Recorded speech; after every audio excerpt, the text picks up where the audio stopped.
Así como en algún momento Marty McFly se paró frente a Biff Tannen, Donald Trump pisado, y le dijo que quería saber dónde, cómo y cuándo apareció el almanaque con el que se hizo millonario y creó una línea de 1985 alterna, nosotros vamos a ver acá cómo, cuándo y dónde apareció la coparticipación federal. Originalmente nada decía la Constitución respecto de la coparticipación federal y nada decían las leyes de la coparticipación federal. Lo que había sí era un sistema de reparto de competencias tributarias entre el Estado Nacional y los estados provinciales. Y con esa idea, la Constitución establecía que los impuestos externos, que eran los que van sobre el comercio exterior, los aranceles a las importaciones y a las exportaciones, son propiedad tributaria del gobierno nacional. Y lo que tiene que ver con los impuestos internos,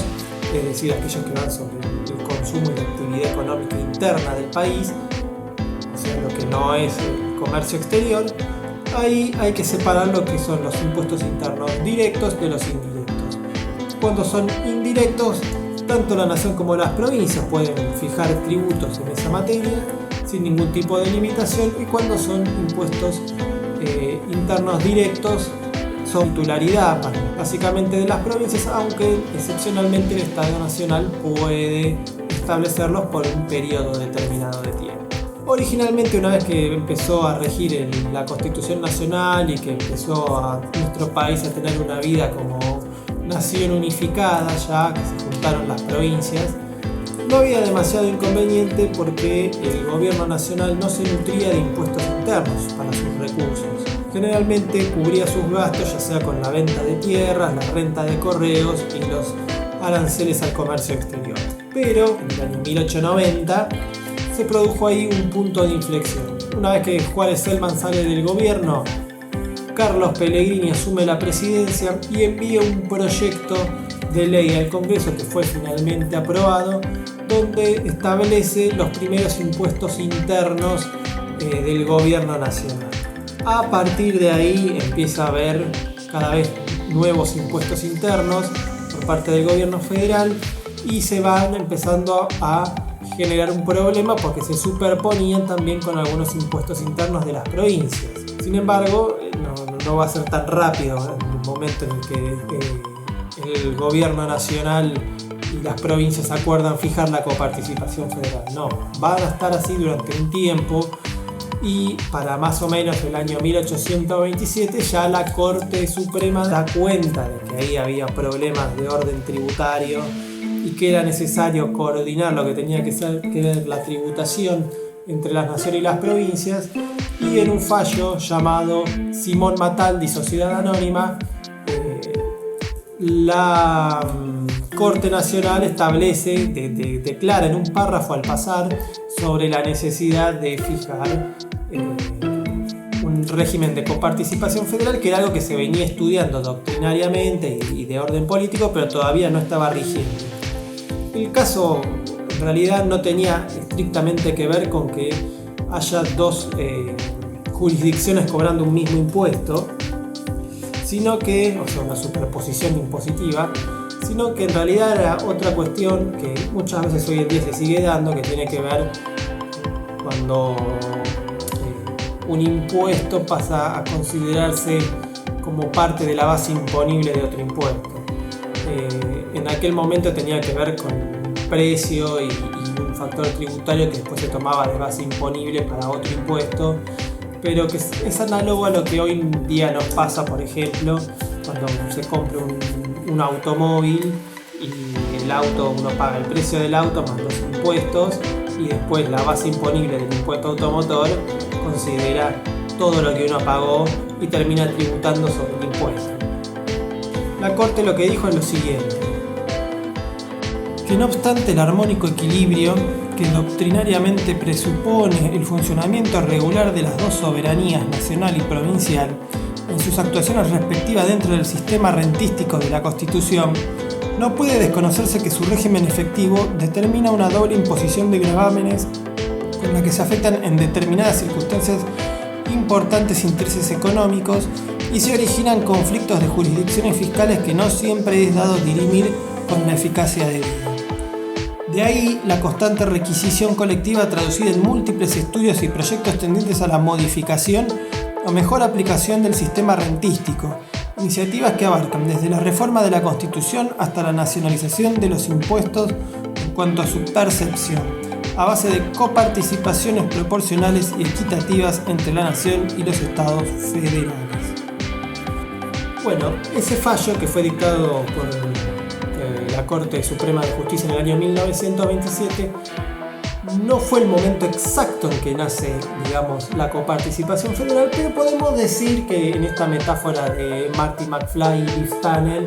es el momento en el que el joven Biff Tannen vuelve al auto después de pagar los $300 porque le saquen todo el estiércol y se encuentra con el Biff Tannen viejo. Es decir, en ese momento no le da el almanaque, pero ya se empieza a entablar el tema, se empieza a generar el vínculo que nos va a llevar a ese punto de inflexión de quiebre, generando en 1985 alterno, o en nuestra metáfora el sistema de reparto de recursos que rige actualmente. Ahora, ¿cuál fue el momento en el que el Biff Tannen viejo le da al Biff Tannen joven el almanaque? Es decir, el momento exacto en que se establece la coparticipación federal. El equivalente al 1955 de Volver al Futuro 2 acá va a ser en el año 1934. En diciembre, a fin de año del año 1934, se sanciona la ley 12.139, también llamada Ley de Unificación y Distribución de Impuestos Internos, con vigencia a partir del 1 de enero de 1935, y a partir de ahí es cuando aparece el primer régimen de coparticipación federal entre la nación, en una ley convenio que en realidad la dictó unilateralmente la nación, pero que estaba abierta para que las provincias vayan adhiriendo. Y con los años sucesivos las provincias empezaron a adherir a esa ley convenio y empezaron a recibir los primeros recursos por el régimen de coparticipación, y a su vez tenían que ir derogando aquellos impuestos que fija el gobierno nacional de orden interno y que están sometidos a la distribución mediante este mecanismo. Esta ley establecía requería dos cosas de la provincia: la adhesión, que implicaba que empezaban a percibir dinero por este recurso, por este mecanismo, y la necesidad de derogar todos los impuestos por los cuales ya el Estado Nacional estaba cobrándolos para nutrir, digamos, la coparticipación. Es decir, que si una provincia estaba recibiendo dinero de un impuesto nacional que formaba parte de la coparticipación, no puede después fijar ese mismo impuesto a nivel provincial. Básicamente esa es la idea de la coparticipación federal. Lo que hay que tener en cuenta que la ley la fijaba por 20 años y después se ha ido renovando y prorrogando hasta la década de 1988, cuando se sancionó la última ley de coparticipación federal, y que después en el año 1994 finalmente se hizo una reforma de la Constitución y pasó a integrar la Constitución Nacional. En 1988, cuando se sancionó la última ley de la coparticipación federal, la ciudad de Buenos Aires era un municipio. Con la reforma del 94 recién pasa a ser una ciudad autónoma, con esta categoría sui generis que tiene la ciudad de Buenos Aires, y que pasa a recibir coparticipación federal, aunque no dentro de la misma categoría que el resto de las provincias. Bueno, así fue como apareció la coparticipación federal. No voy a entrar en mucho más detalle. Para otro video va a quedar cuáles son los problemas actuales. Vamos a hablar de esta particularidad que hubo hace no mucho